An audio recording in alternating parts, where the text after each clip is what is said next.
Before you watch this video, I need you to understand something. This tape was never meant to be played twice.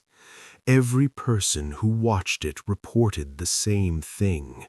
Not what was on the screen, but what happened after they turned it off. Because the video doesn't just record, it observes. And if you're hearing this now, it may already be watching you. I found the tape in a cardboard box labeled "Do Not Rewind." No studio logo, no year, no handwriting explaining what was recorded. Just a plain black VHS cassette, heavier than it should have been. The man who sold it to me at the flea market wouldn't make eye contact. "Once you start it," he said, sliding it across the table, "don't stop it halfway." When I asked why, he packed up his stall and left without taking the money. The screen filled with static, not normal static. It pulsed, almost like breathing. Then an image faded in. A living room, dimly lit, old furniture, a television in the corner. I felt a jolt of confusion, because the living room on the tape looked exactly like mine. Same couch tear, same crooked picture frame, same stain on the carpet near the coffee table. The timestamp blinked in the corner. 02:14 a.m. That was impossible. I checked the clock beside me. 02:14 a.m.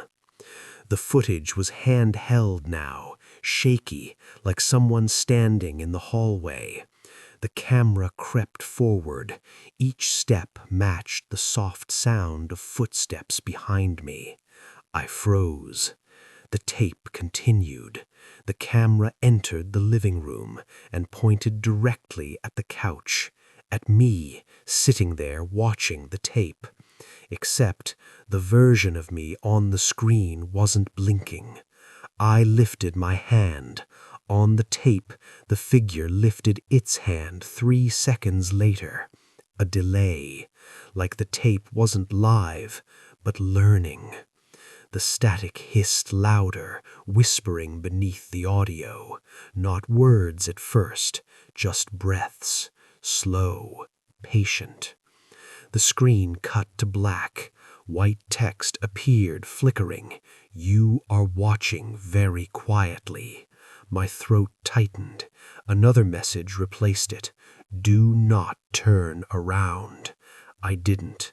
The air behind me felt heavier, colder. The TV volume rose on its own. The tape resumed. The camera moved closer to the couch, closer to the face of the version of me on screen. Then the eyes moved. They looked directly into the camera and smiled. Not a human smile. Too wide, too knowing. The figure leaned toward the lens and spoke in my voice. "I see you now." The lights in my room flickered. On the tape, the lights flickered first. The delay was shrinking. 3 seconds, then 1, then none. The tape showed the future, and the present followed. The screen glitched violently. Text scrambled across the image. "It watches through you. Do not pause. Do not rewind." I tried to eject the tape. The VCR wouldn't respond. The footage shifted again. Now the camera was in the hallway, my hallway.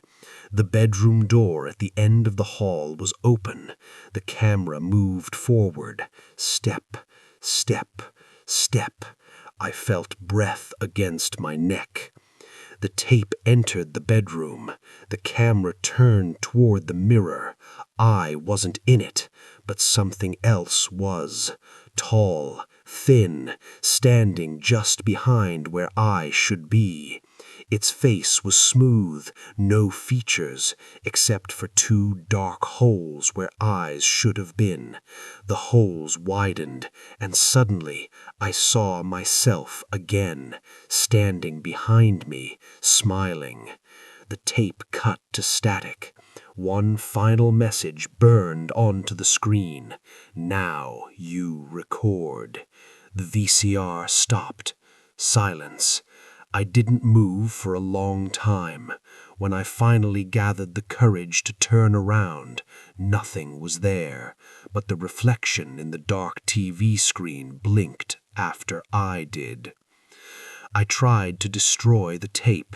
It reappeared on my shelf the next morning, rewound, waiting. If you're watching this story right now and something about your room feels different, check the corners, check the reflections, and whatever you do, don't rewind, because once the VHS watches you, it never stops recording.